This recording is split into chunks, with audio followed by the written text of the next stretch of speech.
অসমৰ সুস্মিতা দেৱলৈ টিএমচিৰ ৰাজ্যসভাৰ প্ৰাৰ্থিত্ব পশ্চিমবংগৰ পৰা 4গৰাকী প্ৰাৰ্থীৰ নাম ঘোষণা টিএমচিৰ সুস্মিতা দেৱৰ লগতে সাংবাদিক সাগৰিকা ঘোষকো প্ৰাৰ্থিত্ব বিশিষ্ট সাংবাদিক ৰাজদীপ সৰদেশাৰ পত্নী সাগৰিকা ঘোষ নাদিমুল হক আৰু প্ৰাক্তন সাংসদ মমতাৱালা ঠাকুৰকো প্ৰাৰ্থিত্ব পশ্চিমবংগত কালি হৈছে ৰাজ্যসভাৰ 5খন আসন তাৰে 4খনত টিএমচি প্ৰাৰ্থীৰ বিজয় নিশ্চিত ৰাজ্যসভাৰ প্ৰাৰ্থী হিচাপে নাম মনোনীত কৰাৰ পিছতে মমতা বেনাৰ্জীক ধন্যবাদ সুস্মিতা দেৱৰ আগন্তুক লোকসভা নিৰ্বাচনত কৰিমগঞ্জৰ পৰা প্ৰাৰ্থিত্ব প্ৰদানৰ কুচকাৱা চলিছিল সুস্মিতা দেৱক সুস্মিতা পশ্চিমবংগৰ পৰা ৰাজ্যসভাৰ প্ৰাৰ্থী ঘোষণাৰ পিছতে নিশ্চিতভাৱে সমীকৰণ হ'ব কৰিমগঞ্জ লোকসভা সমষ্টিৰ সুস্মিতাৰ সলনি টিএমচিৰ অন্য নেতা কৰিমগঞ্জৰ পৰা প্ৰাৰ্থিত্ব প্ৰদান কৰা হ'ব নেকি তাক লৈ চলিছে চৰ্চা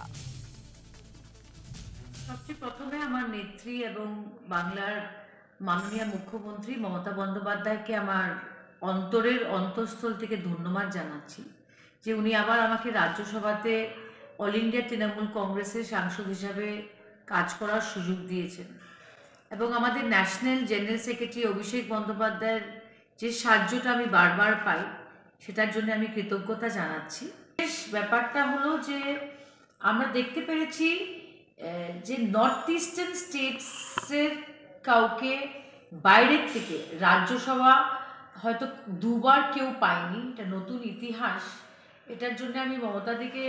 অভিনন্দন এবং ধন্যবাদ জানাচ্ছি এটা শুধু আমাকে দেননি কিন্তু সমস্ত নর্থ ইস্টকে একটা উনি ভালো মেসেজ দিয়েছেন